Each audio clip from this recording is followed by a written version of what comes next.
everybody. Welcome back to Auto Transport Intel. It is Wednesday, noon Central Time. That means it is time for DOT Compliance with your DOT guy, Brian Riker. The purpose of the show is to talk about all things DOT, FMCSA, your IRP, your IFTA, your ELD, your clearinghouse questions, MC authority, DOT number, whatever you have, bring it to us. Put it in the live chat. Please do join the live chat. Say hello. Two Bears Transportation is in here. John Cochran is in here too. Ringing the bell in the live chat. Thank you guys so much for saying hello. And here's what I want you to do. Do me a favor.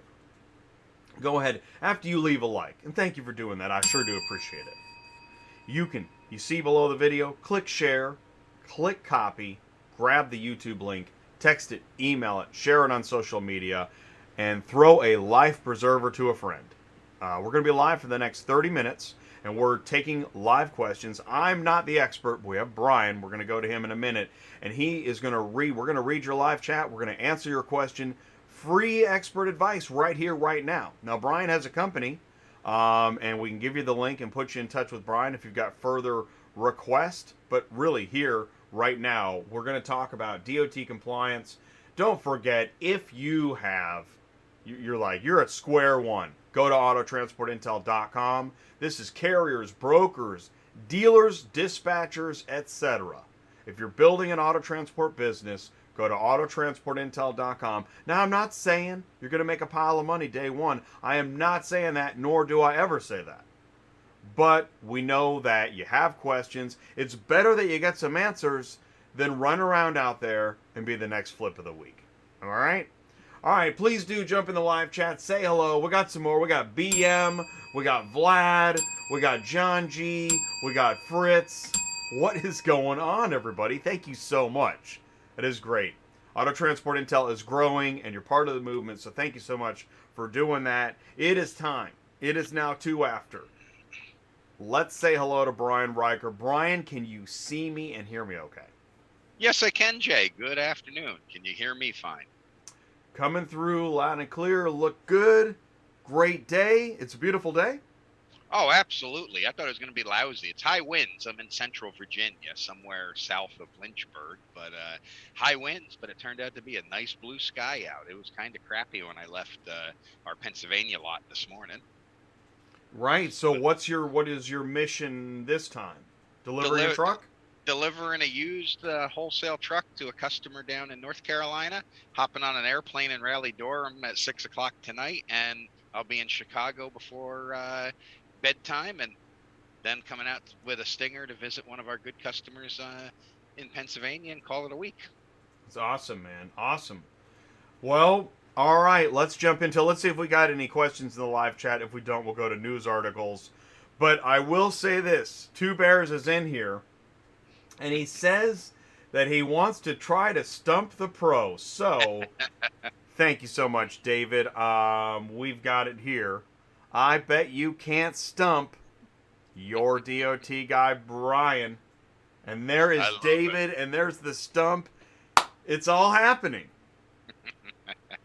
I love it. I love that too, man. Thank you so much, David. And you know, we'll be using this. So if you want to somehow, if you want to make your mark, let me know how you want to do that. autotransportintel@gmail.com, and there's the email address in the live chat. We really appreciate you all joining us, taking the time, and helping out other parts of the community. So. We do want to help. Let's go to the live chat. I think we got a question in here. Let's see. Hey, Two Bears has a question. IRP question. Could I run used veggie oil but still pay my IRP with all the miles? You have to account for the fuel tax. So if the fuel you use, which would be used vegetable oil, comes from a source that is not an official fuel processor where taxes have been paid at the quote rack, all you would have to do is pay the appropriate motor fuel tax, unless you're in a state that that exempts alternative fuels. There's an IRP chart. If you go to, well, you go to IFTA, go to the IFTA, I forget the website. It's IFTA.org. And there's a chart on exemptions by fuel type. If that alternative fuel, vegetable oil, is tax exempt, you're great. You don't have to pay any. If it's not in the state you're running in, you pay the diesel gallon equivalent tax. So yes, if you were to go source used vegetable oil from the local McDonald's and run it in your diesel powered truck, there is nothing illegal about it as long as you pay your taxes when you file your fuel tax report. And it looks like, hey Brian, so it looks like, is that IFTACH.org? Yes. Okay, yes. cool. I knew there were 2 extra letters in there and I just couldn't remember them off the top of my head. Yeah, no, for sure. Yeah, it's a pain in the butt. They redesigned the website. It's a pain in the butt to navigate, but there is an exemptions page that'll tell you whether you're exempt from IFTA by vehicle type, because certain states exempt things like buses or tow trucks or dealer plates, and or if you're exempt because of the fuel type that your vehicle uses. And then on your IFTA report, you get what the rate is according to each type of fuel. And I believe, but I would have to double check, but I believe they would treat vegetable oil like a biomass fuel, like a biodiesel, so you pay the tax rate as if it was a biofuel. Great. Fritz asks, Brian, my F550 is a cabin chassis from Ford. If I put a hauler style bed on the truck, will DOT enforce this 65 truck and trailer foot rule on me? It's going to depend. When you get a cabin chassis brand new, it'll have an incomplete vehicle decal somewhere on the driver's side door panel window, somewhere in that general area when it comes in. And the MSO, the manufacturer's certificate of origin, will be for an incomplete vehicle. When you mount that body to it, the upfitter is supposed to put a finished vehicle sticker in there, a certification. Most commonly, they're a little yellow decal that gets put inside the door. It's going to depend on how they classify the truck when they assemble it. If they put it together and they give it truck class truck, not tractor trailer, when they apply for and you gain your official title, then yes, the 65-foot rule applies. If you're in a state that will let you get a tractor trailer brand on your title or a tractor brand on the title after it's finished with the hauler body, you should be good. That said, you still will run into some DOT officers that get confused or give you a hard time. So I equate it to the super fancy road tractors that have the finished fenders and the closed-in frame rails and everything else. It's not much different than having a hauler body on the back, but it's all in how it is titled and registered to make sure it's registered as a tractor, not just as a TK for truck or pickup truck or still registered as a cabin chassis. You have to make sure that it is title branded as a tractor. Then they can't really argue with you, and we could have a shot at defending that in court if you were cited. Vlad had asked what IRP is. I found the site irponline.org. Do you think that was a good one to share, Brian? Yes, that's okay. That's a third-party site, I believe, but IRP is the International Registration Plan. It replaces us having license plates from every state that we're going to drive in with our commercial vehicle. It is international in the fact that you'll get registration for the 48 contiguous United States plus the Canadian provinces. And when you get your IRP registration, which applies to a qualified vehicle, which is any vehicle that is 26,001 pound or more, or 26,001 pound or more combined weight, or 3 or more axles, except recreational vehicles. That's an apportioned registration plate. You would also need fuel tax decals, which is IFTA. Your IRP registration gives you the base registration to run in all 48 states. There are still a couple other compliance requirements like weight distance taxes in 4 different states, but that's what IRP is. And the rule of thumb is, it's not 100%, but the rule of thumb is if your rig needs a CDL, then you also need an apportioned registration if you're going to drive outside of your home state, and you need a fuel tax decal. There are a few exceptions where a non-CDL rig would qualify for an apportioned registration and fuel tax, but they're very rare in our industry just because of the way our trucks are set up. John, Finest Towing Recovery, asks, if I bring my flatbed to Florida to relocate it, I believe he's in New Jersey now, do I have to stop at inspection if it's not working? It's just relocating. It's still work because you're taking it down there for the purpose of opening Finest Towing of Florida or whatever your business name is going to be. Now, if you were retired and you're keeping it as a collector item and you're taking it down there truly for just personal business, then you could claim it's not a commercial vehicle, but be prepared to defend that if they come out and chase you down when you blow through a scale. But since you've asked questions in the past about having the trucks registered and insured in New Jersey, but working with them in Florida and vice versa. So I know your intent is to have a business down there. Then it is a business trip, no different than what we discussed last week with going out and picking up a trailer and bringing it back to home base to get it ready to work. The intent is commercial, so the commercial rules apply. Chris asks, question for Brian. My plan is 5500 Ram and Take 3 48 Light, rating at 12K. What weight registration would be good? 26,000 even, because your 5500, you want to make sure it's not more than 14,000 pounds gross vehicle weight rating, with that trailer at 12,000 or vice versa, 12 and 14, because you don't want to exceed 26,000 pounds combined in the weight rating, and there's really no sense in registering it for more than what the combined weight rating is, because then you're just throwing money away. You can't haul more just because you're registered for a higher weight. And in a handful of states, they look at either gross vehicle weight rating, registered weight, or actual weight of the combination to determine CDL status. And you do not, if you're trying to run a non-CDL rig, which is what it sounds like with that particular weight rating on that trailer, then you want to make sure that you never exceed 26,000 pounds total gross weight truck trailer together. So there's no sense in registering for more. If I misunderstood you, then I'll be happy to answer that question in a slightly different perspective.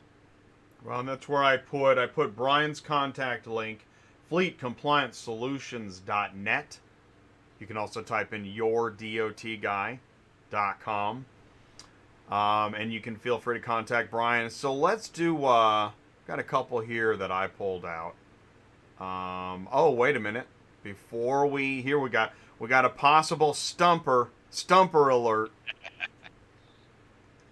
Brian, my apportion tags in 2019 fee included all 48 states.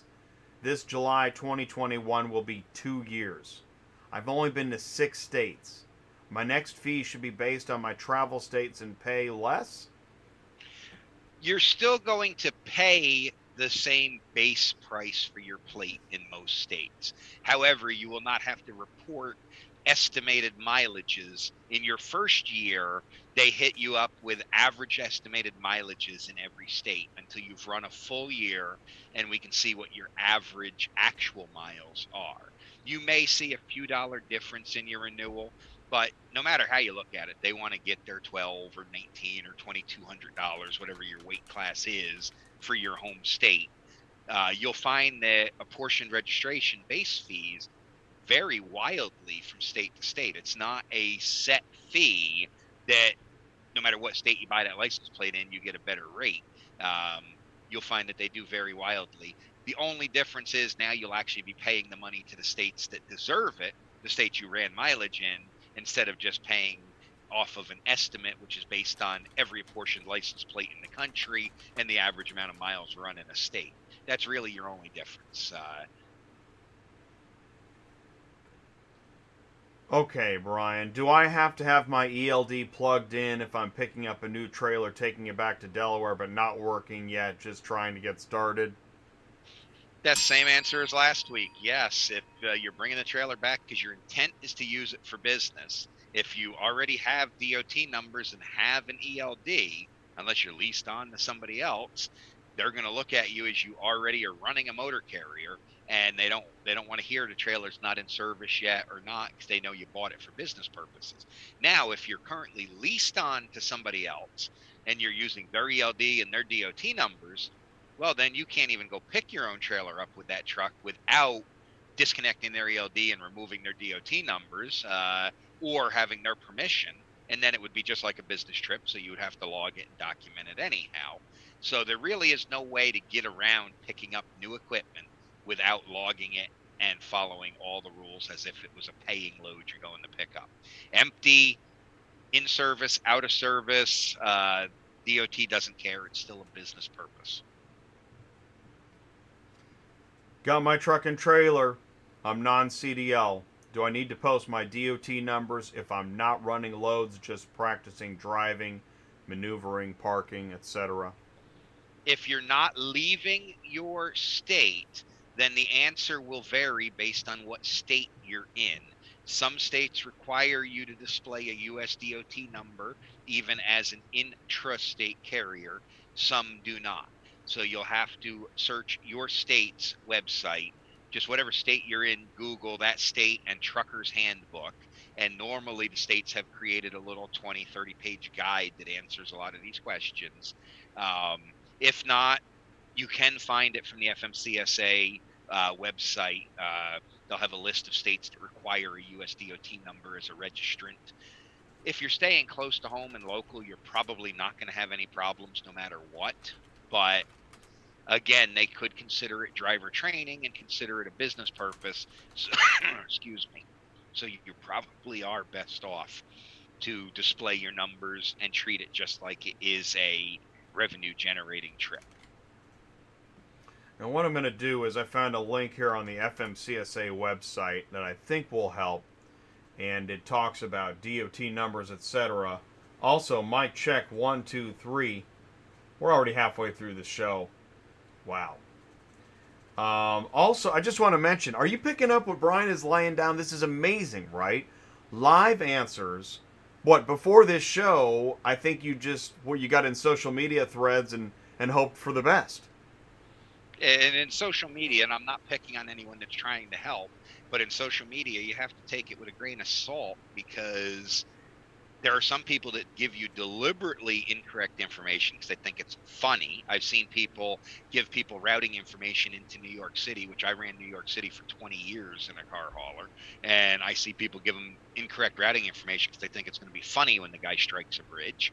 I've seen people answer questions incorrectly on purpose. People I know the right answer because I know them personally. Or you get, just like the truck stop lawyer, you get best of intentions, but maybe they don't fully understand every part of the question or the regulation. So I love this whole concept of answering it. By the way, I am insured if I make a mistake. I have errors and omissions insurance, and I've studied this stuff for 2 decades, so my answers stay true to what the guidance is from the agencies that write the rules. I don't just make it up off the top of my head. I follow the official agency guidance when I answer a question for you. As John at Finest Towing and Recovery just put in the live chat, Brian, thank you. You are a walking commercial transport dictionary. Thank you, John. Okay, Abraham, do I also have to have my ELD plugged in on my way to pick up that new trailer? And do I have to stop at the weigh stations even if the trailer's empty? Yes, even if the trailer is empty. Most states, they have assigned all commercial vehicles or all commercial vehicles over 10,000 pounds. There's a few notable exceptions. California, if you still have a pickup box on there, they tell you don't bother coming in, you're a pickup truck. A few handful of states don't want to see trucks unless you're over 26,000 pounds. So on the way out, you'd be okay, but on the way back with the trailer, you're probably best off to pull through even if you're right at 26. Let their automated scale confirm that weight for them and get the green light and go. But yes, going out to pick the trailer up, you still have to log it compliantly and run it compliantly. Think of the trailer as if you're going out to pick up a car for somebody, or think of it as if you were getting paid to go move that trailer for a guy down the street that just bought it but doesn't own a truck yet. It's no different that you don't have the trailer. The only guys that get away with running without their ELD and their numbers are the guys that do RV tow away, because there's a specific exemption that allows them to do that as long as they don't know where their next dispatch is coming from. But you, en route to get that trailer, you know you're picking it up at wherever in Texas or Arizona or wherever it's being built, and you know you're bringing it back to your home address, which will be your business address or wherever you're bringing it. So you know before you leave your house the entirety of your dispatch, the entire round trip. You can't claim any of, well, I didn't know where I was going or what I was doing, to be able to unplug the ELD and run that as a personal trip. And Chris agrees with John. Hear, hear. Thank you, That Chris. you are. That is awesome. Hey, so John Cochran asks, so if I don't leave the state, I don't need a CDL Class A? No, I didn't say that. That would depend upon your state that you're in and what their regulations are for truck and trailer weight. You need to be licensed for whatever vehicle or vehicle combination you're driving in accordance with your home state. Whatever state issues you your driver's license, they'll have criteria. Most of the states follow the same basic rule. If the combination exceeds 26,000 pounds and the trailer exceeds 10,000, it's a Class A CDL. But whatever your home state is, their rules apply. But don't get it confused with the home states that will allow you to operate that 30,000 pound combination as a recreational vehicle with no special license. It is business purpose, so it would be a commercial license. There are a handful of states that have a non-commercial Class A, B, and C, but most of the states will let you run your pickup truck and a 40-foot fifth-wheel camper trailer that is every bit as heavy as your 3-car wedge with just your regular license, and a 16-year-old kid can drive it, but that's because it's for recreational purposes. So I had a very good friend of mine. He actually ended up being more or less like a business partner. His first trip out ever with his pickup truck and wedge, was from New Jersey. They said, "Oh, you don't need anything to drive that." They were looking at it as a recreational vehicle. First trip out, he didn't even pick a car up yet, pulled into DOT in Newburgh, New York, and shut down for no CDL. So again, it depends on the state you're in. That said, I don't know what state you're in, but I've yet to see a state that lets you run a truck and trailer that is over 26,000 pounds combined weight without a CDL, unless your truck is exactly 26,000 and the trailer is exactly 10, and that's not the type of equipment we run. That would apply more to a guy with a single axle dump truck and a small tag behind equipment trailer for moving a mini excavator or something like that. Your pickup truck and wedge trailer typically are not ever going to fall into that category.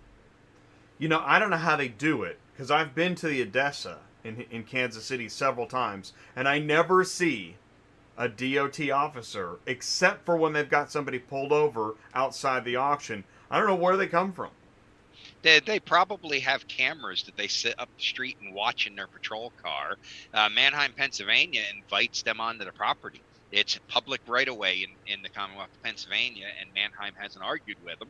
So the borough cops and the Pennsylvania State Police Motor Carrier Unit pull into the auction on sale day. They know what sale day is, and they just start randomly tagging trucks, and it's perfectly legit. In Georgia, they'll pull into the truck stops and just randomly start inspecting trucks because it's a public right of way. They have the legal authority to come in that driveway and look at your truck. Vlad asks, can you remind me about logbook on pickup truck or under 26,000 pounds? Is it required now or what? It's going to depend again if you're inter or intrastate. If you're interstate commerce, then anything over 10,000 pounds requires record of duty status, logbook, or ELD, depending upon whether you meet one of the exemptions, such as model year of your truck, or don't go out of the 150 air mile radius more than 8 times in 30 days. If you're intrastate only, then it depends upon your state law. More than half of the states adopt federal laws, so it's identical. But a handful of states, such as Arizona, they don't enforce DOT requirements on certain vehicles under 26,000 pounds. They don't consider them a motor carrier vehicle. The Commonwealth of Pennsylvania, they put that threshold at 17,000 pounds So if you had a truck and trailer at or under 17,000, or maybe a one-car hauler at or under 17 in Pennsylvania, they don't care about it. So there's a handful of states that have oddball weight ratings like that. So you'd have to look at the rules for the state you're in. But if you're doing any form of interstate commerce, which doesn't necessarily mean you have to leave a state, just your cargo came from or is intended to go out of state, then the logbook rule starts at 10,001 pounds. We only have a few minutes left, but I do want to thank everybody for coming in today, talking in the live chat, asking questions. And if you miss the show live, you can post your comments below the video in the YouTube comments. I will tap Brian on the shoulder. Now, Brian, is there also another way to submit comments and questions? Yes, there is. We have a brand new email address for just this purpose. It's called onair at YourDOTGuy.com. That's onair, all one word, ONAIR, at YourDOTGuy.com. And that lands right in my inbox on my cell phone. And eventually, when Jay here learns technology, it'll land in his inbox at the same time, and we'll make sure your question gets answered. Oh, shoot. Let's see here. Eddie, what is the model year exemption? Was it 99? 99 or older, model year engine or chassis is exempt from an ELD. So it's possible to have a 2000, and they clarified this with guidance. It's possible to have a 2000 model year truck, but have an engine that is model year 1999, and that still exempts you. Originally, it was based on chassis VIN. Then FMCSA issued some clarifying guidance that it's based on model year of the engine. This is how the glider kits that are built brand new, but have a pre-emission motor, if they have a 99 or older motor in them, they're ELD exempt. I had a 2000 Mac Vision, but it had a 1999 model year engine in it. It was ELD exempt. So you're based on that. There's a couple other exemptions based on number of days that you would need to complete a logbook, and a couple other exemptions for such as drive away and RV transport in certain situations, like what I do with delivering these new and used trucks for the dealership. I do not need an ELD because it's not practical to install an ELD in a truck you might be driving for 200 or 300 miles once. So we're still allowed to use paper logs. Pretty fascinating on that year engine thing. And just when you thought, like, wow, okay, cool, I can stay exempt, as we're reading on the news last night on last night's show. Okay, so Washington State is saying no internal combustion engines after 2013 on vehicles sold, but you see the writing on the wall.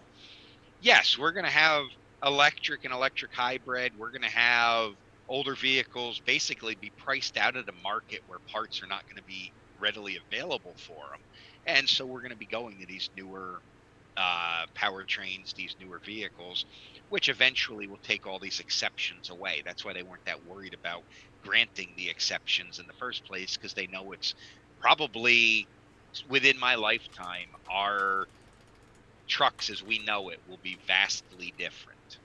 I see the diesel internal combustion engine becoming a relic of the past for only very certain special applications.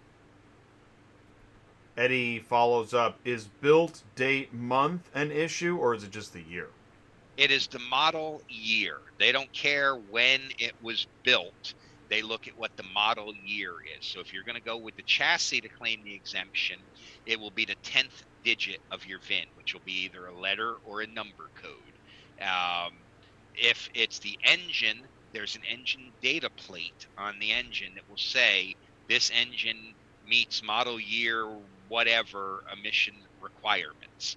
That plate must be on the engine, or you must have some supporting documentation to support that it is an ELD exempt motor. If the plate's not on your motor anymore, you can go to either your chassis dealer, if you've got a Ford or a Chevy or a Peterbilt or whatever, or the engine manufacturer with the serial number of the truck and engine. And as long as it's the original engine that was installed in that truck, they can tell you what it is, And normally they charge a small fee, but they'll reproduce that model year sticker for you to put on your engine, or they'll give you something to carry with you.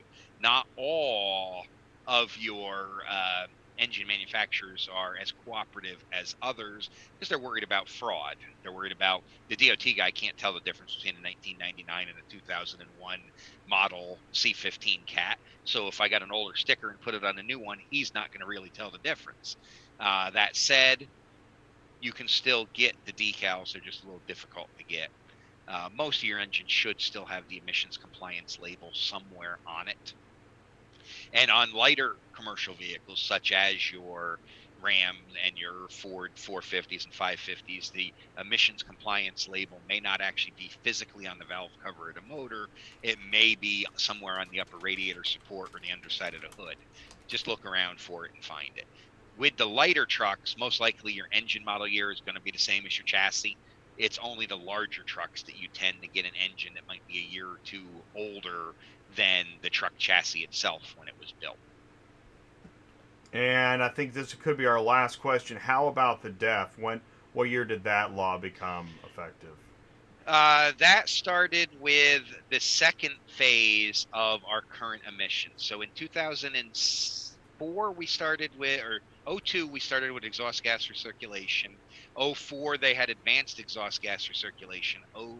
07 model year, they did the diesel particulate filter, and for model year 2010 and newer, they required the diesel exhaust fluid and downstream treatment. I think I got all those dates pretty close. I might be off by a year on one of them, but DEF is the newest part of meeting the current emissions tier in the United States. Wow. Once again, proven that you cannot stump Brian. Oh, I'm sure you can. That was really great stuff, Brian. It's already 12:30. It's actually just passed. So everybody that tuned into the live chat and asked questions, thank you all so much. I'll just follow up from BM. So 2010 and older, are you exempt? No. The exempt from what? From the DEF.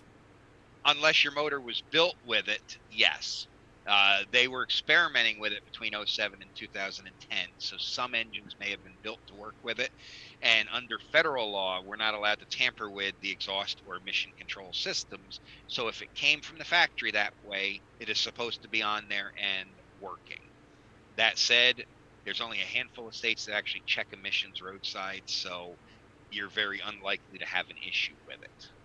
You know, I'm glad you said that, because it sounds to me like before you unplug or tamper with anything, please check with Brian. Yes, and I cannot condone unplugging or tampering with anything. I am a Commonwealth of Pennsylvania vehicle inspection mechanic, and we can lose our license at our station if I participate in that. And I know for a fact that we have motor carrier enforcement now that watches this show. All right. Yes.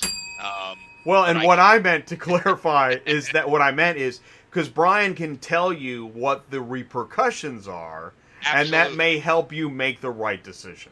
Absolutely. I can give you the guidance on what the law is and what the penalties are if you get caught. The biggest one for tampering with your exhaust and your emission control systems are original equipment dealers just will not work on the vehicle anymore, and they're under obligation by law to report that tampering. They not only won't work on your vehicle, they'll have it towed off their property, and they make a report that they found a tampered system, which can lead to an investigation later. So as much as these systems suck for efficiency and suck for maintenance, they're here to stay. We have to figure out how to work with them and how to keep them properly maintained to help prevent the breakdowns. It's not worth it. No, it really is not. Okay, everybody, listen, Brian, thank you so much. I know that we haven't really practiced how we are going to say goodbye, but I want us to kind of come up with something, and I know we're on the spot, so what's a good way to say goodbye and sign out? We will get this nailed down, but Oh, I'll just do how I end most of my written columns. Just stay safe, stay profitable. I had a third one and it just escaped my mind. yeah, exactly. So. Everything's coming. Stay safe, stay profitable, and we'll see you soon. There you go. I like that, Jay. Thank you, guys. Thanks, everybody. Take care.